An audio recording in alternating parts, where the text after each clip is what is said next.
Augusto Pinochet's dictatorship was one of the most terrifying and violent periods of Chilean history. Thousands of citizens were murdered, were tortured. This was the period when that ominous word, the disappeared, emerged.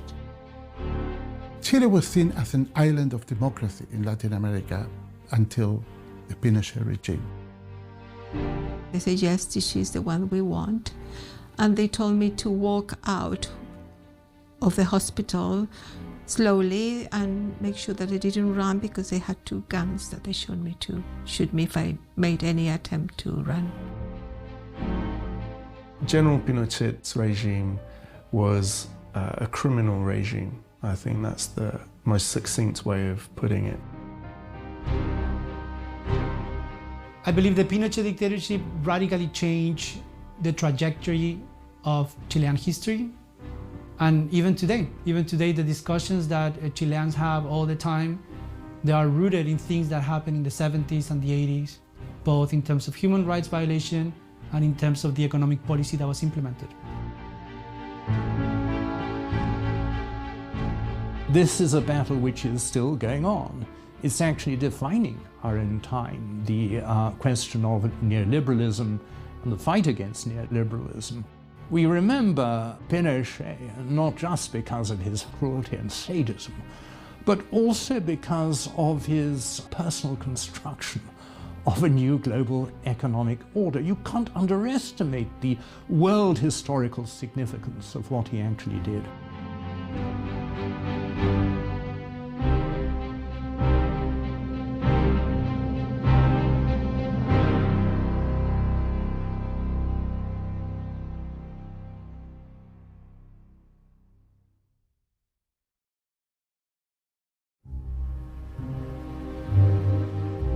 In the summer of 1973, the government of Socialist President Salvador Allende was falling apart. The commander-in-chief of the army, General Carlos Prats, had resigned. His replacement is Augusto Pinochet. Within a month, a coup would be launched that left Allende dead and the military in control of Chile. I was a medical student, the second year of medical school. And the coup happened on the 11th of September, 1973. And I was going normally to the university, and I did reach the university when I heard that a coup was ongoing. And in fact, we stayed in the faculty of medicine, and we heard the Hawker Hunter planes going towards the center of Santiago, from north to south, and passing quite low near the medical faculty and bombing the Moneda Palace. So we heard that. Pinochet was appointed by Allende to be head of the army, and so he trusted Pinochet. Pinochet's predecessor, Prats, had to resign because the trigger was the wives of the senior officer caught demonstrating outside his house. Prats was a minister in Allende's government. He was briefly, I think, vice president. But Pinochet replaced him. Allende had full confidence in Pinochet. General Carlos Prats was the head of the army in Chile. He was appointed in 1970 after the murder of General Schneider by right-wing extremists. It was a coup attempt backed by the United States. General Prats was a constitutionalist. He believed in the elected government. He was loyal to Allende until the end. And so elements within the Chilean military that were right-wing were opposed to him. They thought he was a block to any attempts to organise a coup. But Carlos Prats recommended to Salvador Allende that he appoint General Augusto Pinochet in his place, because he believed that Pinochet was loyal to the constitution just like him. He believed that Pinochet was a Democrat just like him, because Pinochet had shown no sign of being a right-winger, of having political views. He'd professed his loyalty to Allende again and again. He'd said, I'll lay down my life to defend the constitution and the elected government. So Carlos Prats recommended Pinochet as his successor, and so in August 1973, Pinochet became Commander-in-Chief of the Chilean Armed Forces. By September of 1973, it was clear that Chile was about to suffer another in a long line of coups d'etats that had recently overthrown other South American governments. After his recent promotion, Augusto Pinochet had to decide if he was in or out in the overthrow of his new boss, Allende. Certainly, I think Allende was a man of incredible integrity. He was, I think, convinced, or he sounded convinced, that the armed forces in Chile were democratic and were constitutional, and that they were never going to stage a military coup in Chile. Chile had a relatively long history of democratic governments. So there wasn't many precedents where the army had interfered. And I think that also led to many people to believe that that would not happen, because there was no really tradition of military attempts or military coup. There had been some at the early parts of the century, but certainly not in the past 50 years, or certainly 40 years even, that Allende had been in politics. So I think we always felt, wrongly we can see now, that in Chile the army was going to be constitutional, that we're not going to have a military coup. There wasn't any tradition of that. We were wrong. Pinochet must have been thinking about what to do in the situation of increasing instability, increasing violence, and a sense of paralysis with the government. And so I don't doubt that he was considering his options. And although he himself in his memoirs afterwards discussed planning seditious activity long before the coup, there's no evidence of that as yet. You know, CIA documents from the time say that he was apolitical during Allende's government. I think one document refers to his wife and son being pro-coup, but not Pinochet himself. And this is why I suspect he was actually an opportunist. When he realized that the coup plans were so far advanced that they were going to happen with or without him, really, he must have also known that he, as the commander-in-chief of the army, the biggest part of the Chilean military, would, just by taking part, be able to take it over, and that would open huge opportunities for his own power and for his own succession, as it were. And I think this is what happened.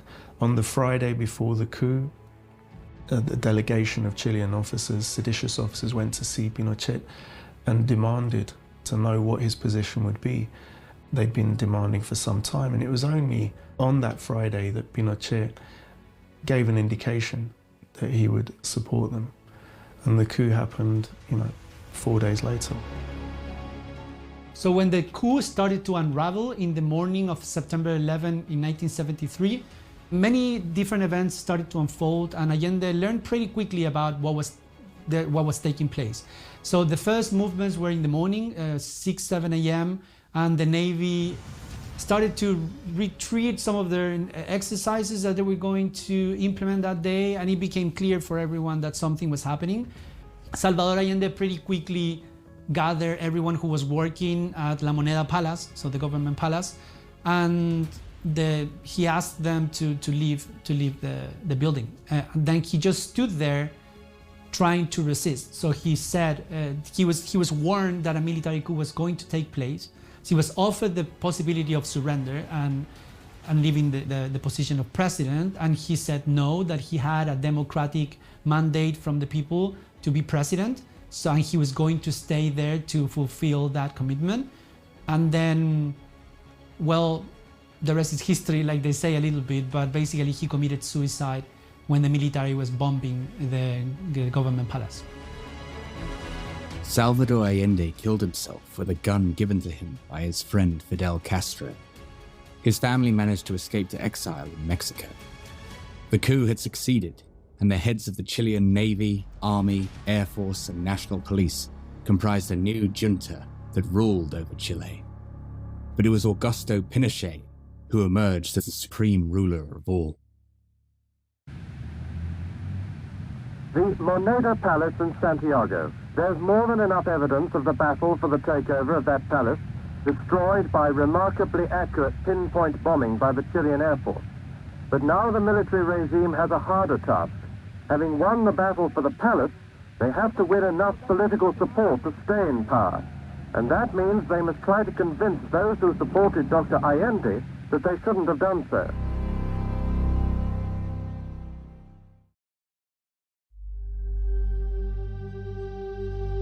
Salvador Allende's presidency had come to a terrifying end in September 1973, but the forces that had led to his downfall had not just come from within Chile, but from even more powerful forces within the world. Salvador Allende was a doctor, a socialist politician. He was determined to improve the lot of the poor in Chile. But by 1970, there was a real sort of thirst in Chile for a change. People liked his call to end inequality, to reduce poverty, to make Chile a fairer society. However, the United States has long thought of Latin America as its sphere of influence, its backyard.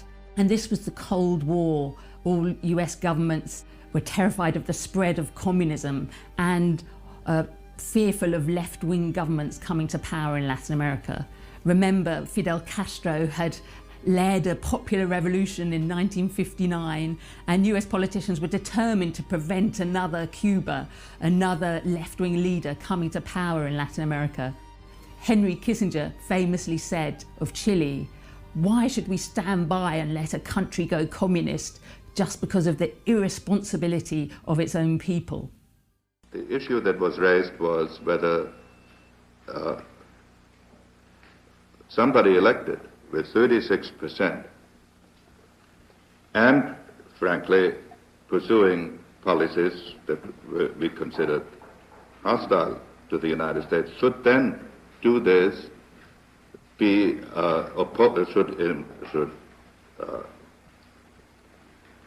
be enabled. You have the zeitgeist of an era, and the zeitgeist of 1970 was radical left.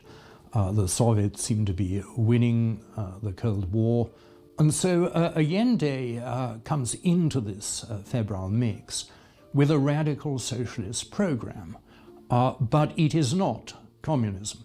But it is a radical transformation of society. Now, he increased the incomes of the very poor.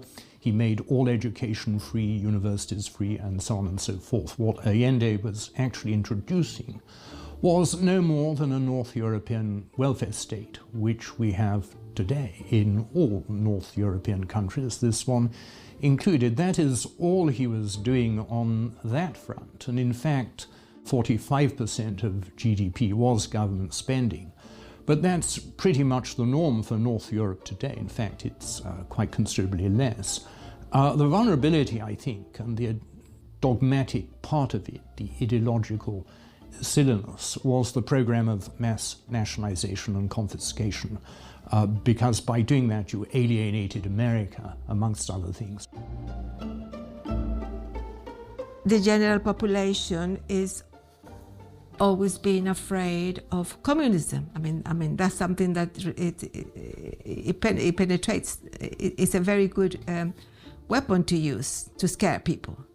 It's going to be communist or communism, and so it's easy for them to do that, to say, oh no, it's going to be a socialist country, and people tend not to understand the differences sometimes. Kissinger and Nixon started to think about a strategy of how to unseat Allende since the very beginning, since he was democratically elected in September of 1970. It was a complicated operation because the United States has always been trying to appear as a champion of democracy, so they didn't want to intervene overtly. So they decided to basically do covert operations to try to destabilize the Allende government. And then they did that through many different strategies. And when the coup took place, they were obviously pleased.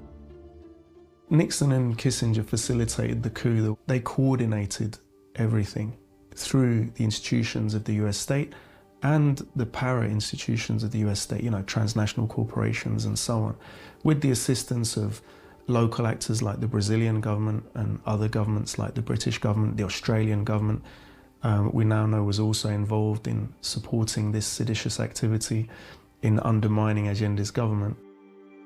Fundamentally, I don't believe that the Chilean right, as it were, the elite, had the social strength, had the institutional capacity, had the political strength at this juncture by 1970 to overthrow Allende by themselves. And I think this is clear when we think that despite American involvement, despite this huge economic, social, political pressure that was applied, the terrorism campaign, it still took 3 years for that campaign to destroy Chilean institutionality and create the space for a man like Pinochet to take power. That's why I think it's less facilitation and it's more orchestration. Once the coup d'etat was successful, the notorious caravan of death descended upon Chile. This Chilean army death squad carried out dozens of summary executions, whilst thousands more were arrested, imprisoned, tortured, and disappeared. We were detained by the police and taken to the Ministry of Defense and, treated quite roughly, and eventually to the National Stadium, where they were concentrating people from all parts of Santiago, and heard lots of shots and people being, we didn't know because you only heard the shots. We didn't know if they were killed or they were doing it just to frighten us. We didn't know at that time. Later we learned that some people were killed in the National Stadium. That was the situation.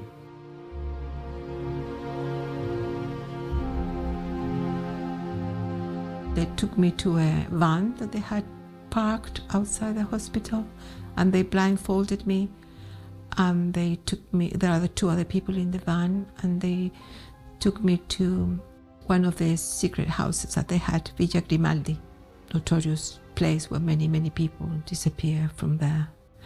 And I was there for 24 hours, and then they transferred me to another secret house, detention house, where I was kept for about 2 weeks and where I was interrogated and tortured for about 2 weeks. And I was then transferred to another place where it was incomunicado, where there were not the secret detention houses, the torture houses, but it was like a prison, but nobody knew. Until that moment, for a month, my family did not know where I was.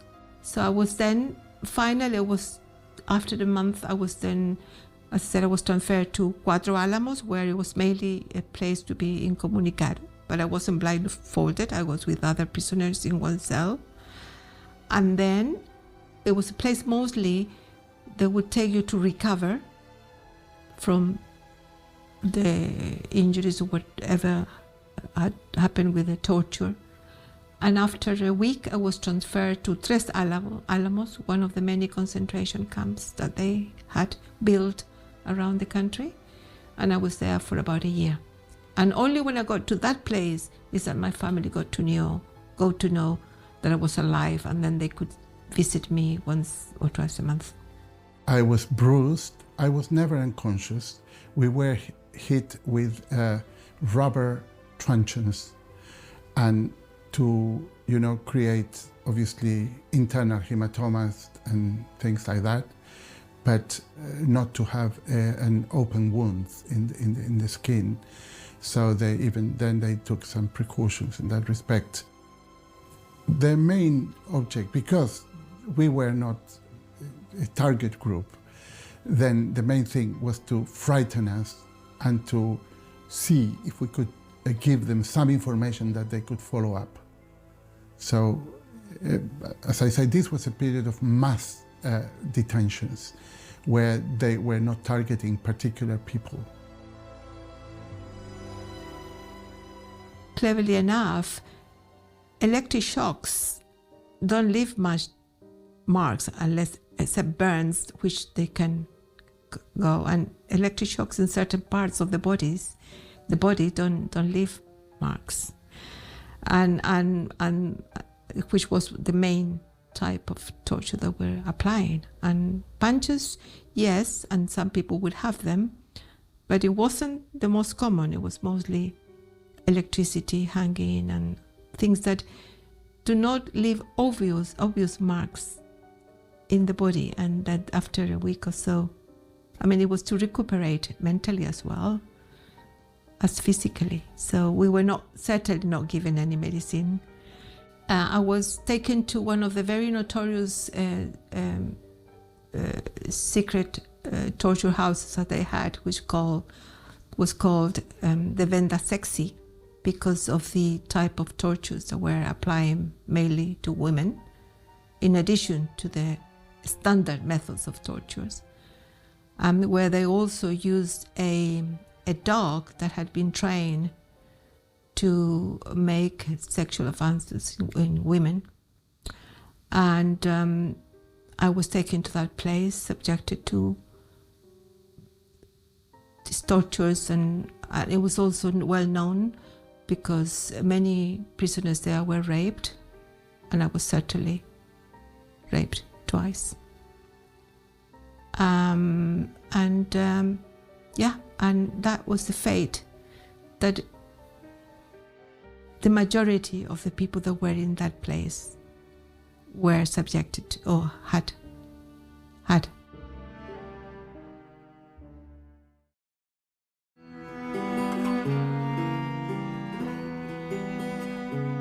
One of the defining characteristics of the Pinochet dictatorship in Chile was the drastic economic experiments that were conducted on the country under his rule. The question of Pinochet and Chile being a laboratory is the great million-dollar question. We have the Chicago School, the Chicago Boys, we have Milton Friedman's book, Free to Choose. Pinochet does something really extraordinary because previous dictatorships have always been about the nation. They've been about the fatherland. They've been about national power. They've been about ethno-nationalism, etc. They haven't been about free markets. Dictators tolerate free markets, but what they seek ultimately is the glory of the nation and secondly, control. So with many dictatorships like Franco's Spain, we're really talking about the corporate state. Chile was about something far, far different. It was about shrinking the state to invisibility. So pensions were privatized, education was privatized, health was privatized. They privatized everything they could. There was about 30% unemployment in 1975, 76, when I was in prison and coming over to here. So this new model implanted by the Chicago Boys with the boot, with the military boot to help it out, was a massive change. I should stress that people tend to think of Pinochet only as a brutal torturer and dictator, but the economic consequences of the models, that because he could do it only because he had weapons at that time, and push a program of mass privatization of state assets in a complete uncontrolled way. One thing to understand about Pinochet's economic policies is they went hand in hand with the repression.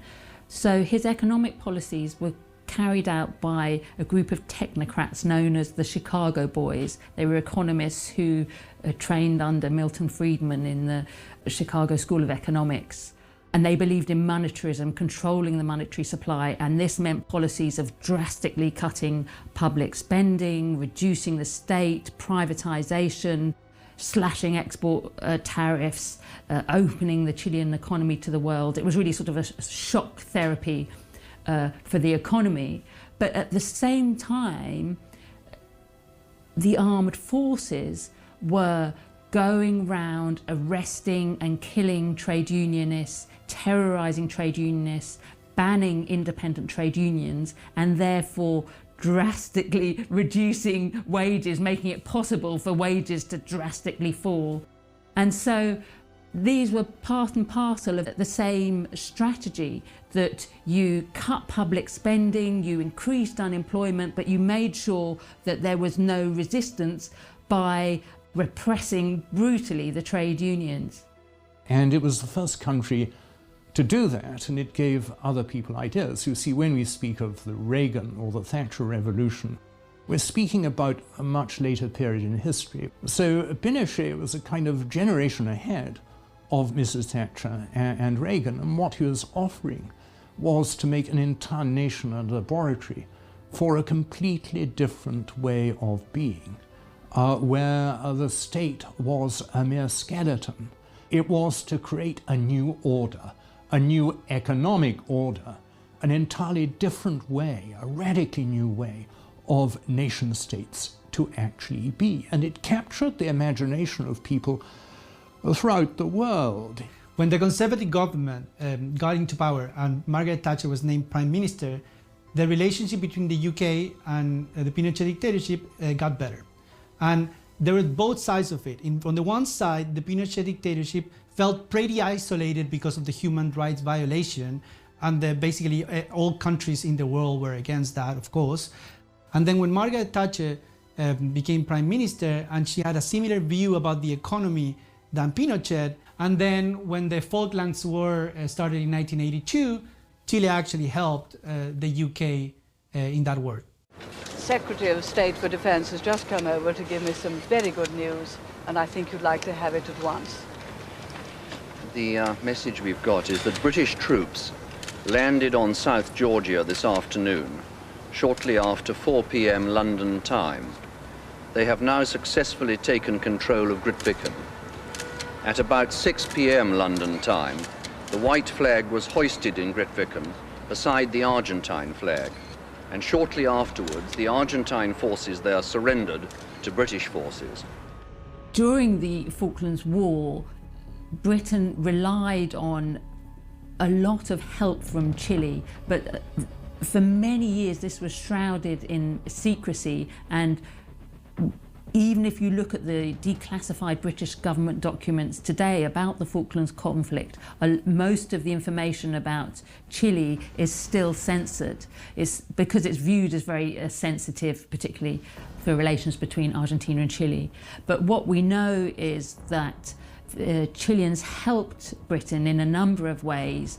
They passed on intelligence. In particular, they gave data from their radar sites in Balmaceda, in Punta Arenas in the south of Chile, key information for British forces. They allowed British aircraft to land in Chile, to refuel, to carry out reconnaissance flights from Chilean territory. So they helped Margaret Thatcher's campaign in Argentina in all sorts of ways. Chile intervenes radically in the Falklands War, not formally, but it gives Britain the benefit of all its radar data. It forces Argentina to retain troops on the Chilean border among the mountains. It does very many other things for the Royal Air Force, with Royal Air Force planes in Chilean colours and so forth. At the time, nobody knew much about this. They knew Chile was being helpful.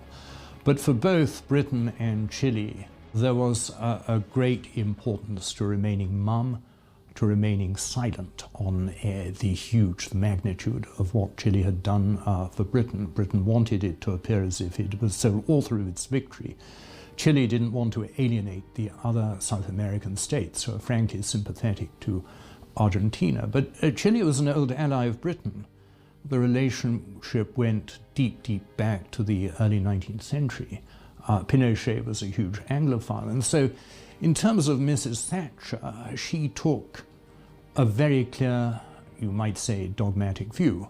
Chile had helped save our bacon in our hour of need, and therefore she will never renege. She would never betray Pinochet. She would always support him because she felt this deep explosion of personal gratitude for what he'd done, and a kind of blaze of personal warmth for Pinochet, which, given what we know about what he actually did, is rather amazing. But she took a fairly simple-minded view. You have to be loyal to the people who supported you in a war, and that was it. There was no further argument with her.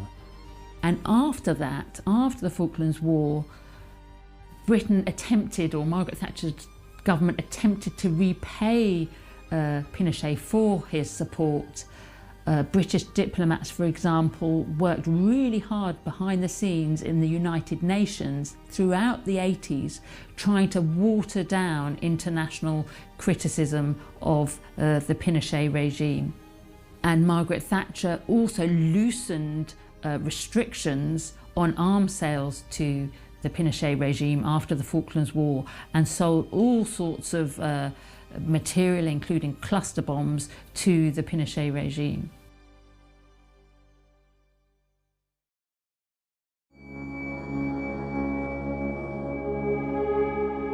By the end of the 1980s, Pinochet's hold on Chile was faltering, and it would finally come to an end thanks to the 1988 Chilean plebiscite, where a referendum was held on whether Pinochet's rule should continue.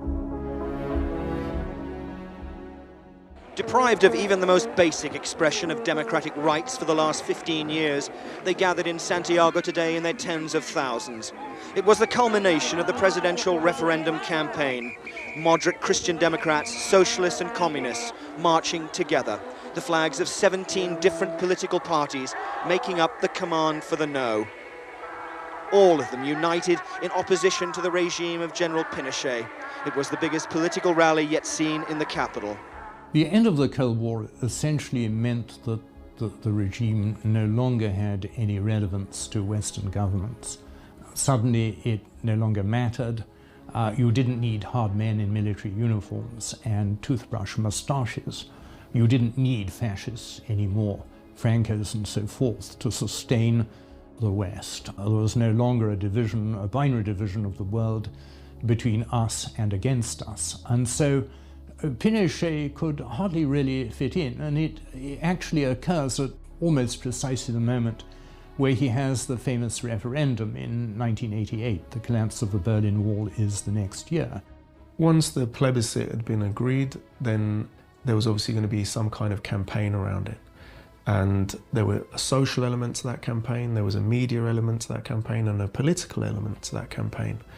And one of the Christian Democrat leaders from the period, a man called Andrés Saldívar, has left a testimony of traveling to Europe to get funds for this no campaign.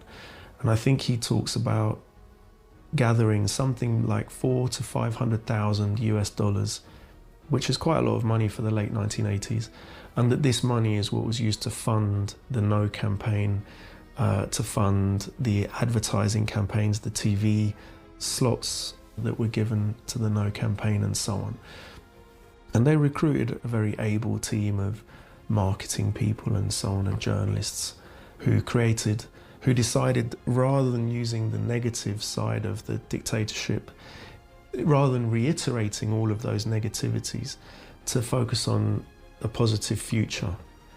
And that's why they used the slogan, "Joy is coming," and it was remarkably successful. This morning, the army took up position around key government buildings in Santiago. But with so much international pressure for this vote to be free and fair, they're keeping a low profile so far. The opposition's final opinion polls indicate a clear victory for them. The government insists otherwise, although ministers do admit it will be close. On the eve of this vote, then, the people of Chile have every reason to question what General Pinochet and the army will do next. In theory, then, this is Pinochet's last chance. In practice, though, dictators don't usually hand over power so democratically. It was a very important year. So the electoral registry was open for everyone to go and register to vote. Political parties were able to organize and provide a campaign to vote against Pinochet. And also the incumbent government, in this case the dictatorship, also organized political campaigns to try to win that election. And then after a very heated campaign of 1 month, where television was very important because lots of political advertisement was going through at prime time, essentially, and also lots of rallies were taking place, and people for the first time were gathering and having a conversation about what had taken place in the previous 15 years. And there was a big discussion among the opponents of Pinochet whether he would accept the verdict of the ballot box. And in fact, there's evidence that because it was in his own itinerary, because he enacted the constitution in 1980 in the absence of electoral registers, so anybody could vote 2 or 3 times if they wanted to. So it was a totally, there were no international observers in that kind of referendum, and yet that produced a chronogram that would allow in 8 years for Pinochet to have a referendum for the continuation of Pinochet. And that referendum led to a very unexpected result for Pinochet, which was a 45% rejection of Pinochet. Pinochet did not take the results of the election lying down and attempted to hold on to power, but his influence over the military had faded, and a genuine democratic election was held the following year. Pinochet remained as commander-in-chief of the army for a decade and was made a senator for life. But in 1998, he was indicted in Spain for his crimes committed in office, and he would be arrested in London, where he was receiving medical treatment only a few days later, in a stunning legal event that captured headlines the world over. So when he was still at the London clinic, we heard news through people that worked in the London clinic, that he was about to leave. There were, interesting enough, people that were doing cleaning, and somebody gave a tip that Pinochet was about to leave the country, and so the Spanish thing was quickly accelerated, and they managed to get the order, and the Scotland Yard arrived at the clinic, and Pinochet had his own guard, security guard and military looking after him, but the Scotland Yard told them they had to go, and now he was under arrest. And that was certainly, I think, a very important event for us, for Chilean that were seeking justice, for the world, for what it meant to be able to do that to a dictatorship in a foreign country, and for Chile, because I think in Chile, it was a shock for them to realize that Pinochet had actually been detained. It was untouchable at that time, and people were not responding. They were paralyzed with fear of many, many years of repressions, and the fact that he had been arrested really was a call for many people in Chile, and certainly in the UK and in Europe and many parts of the world, there was a strong solidarity movement supporting us in London, the people who were here trying to support as much as we could. Pinochet's arrest here in London was a huge blow to his self-image and to his image within Chile. Also to the image held by those who supported the dictatorship even after finding out everything that had been done. The fact that he could be arrested in a Western capital showed them how much of an outsider he was, and how universal the condemnation of his regime had become. In the end, Pinochet was allowed to return to Chile after a long legal battle. However, he soon faced further indictments at home, but now without his immunity to protect him. Well, what happens is he loses immunity. He has immunity as a former president, and he has immunity as a life senator. All that goes, and he's pursued through the courts. But there is a great problem. He has a magnificent defense, that of vascular dementia. He said, if it happened, I don't remember it, and if it didn't happen, I don't remember it. And so this is how he is able to elude a trial. He is never actually put on trial.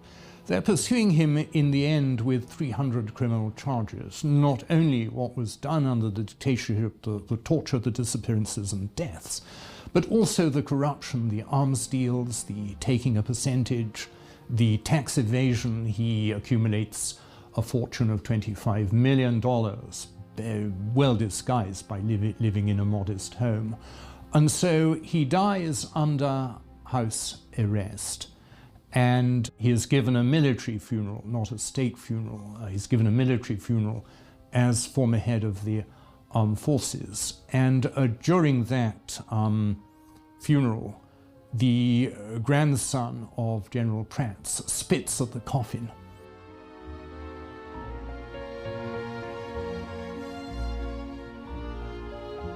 I believe the Pinochet dictatorship permanently affected the way that Chileans treat each other, the things that they talk about, and what their aspirations are, and how much trust they have in the state, how much trust they have in the police, in the army, in their neighbors, how much trust they have in the political parties, and how much faith they have in governments in bringing them prosperity.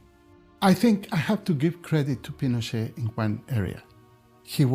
Although he was intellectually very limited, he was extremely foxy and pragmatic in some respects.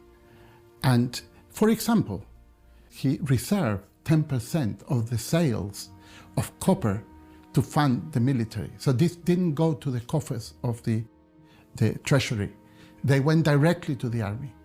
So he funded, and this meant support from his fellow army officers for him, because he had engineered this clever way of diverting an important part of Chile's wealth to what later on was corruption within the army. And I mean, he ended up as a proven corrupt dictator, just like the Central American dictators we used to laugh about. He was never brought to justice for the crimes he committed, but he is not the only one. There are still many, many people involved in this, in torture and detention, kidnapping, assassination, who haven't been brought to justice, and some that have been brought to justice were then sent to a very luxurious prison, and others, the trials have never been completed. We've been waiting for a little bit of justice in our own case. I said we, myself, and another group of compañeras that were with us in the torture houses for over 20 years, and we haven't had justice yet. The problem, I think, with Pinochet is that he's not in any normal capacity, a normal category. He is an authoritarian, he is a brute. But he's not actually a genocidalist like some of them are. He's not actually an ethno-nationalist like some of them are. He's not a mere authoritarian like so many of them are. What he is an ideologue. And that ideology suffuses our own times. And he was the beginning of it. He was the alpha of the world we live in today, which is an extraordinary conclusion to make. But he turned his entire nation into a laboratory, into a unique kind of economic experiment. And nobody really compares with that. But Pinochet became a hate figure around the world also because there was an enormous Chile solidarity campaign protesting against the human rights abuses in Chile. You know, Salvador Allende had inspired people around the world. His idea of a peaceful road to socialism, a peaceful road to a fairer society, had inspired people, and they were horrified when he was overthrown. So you saw a Chile solidarity movement in Britain, across Europe, across the world, and it was also for that reason that Pinochet became recognised as one of the most hateful dictators in modern history.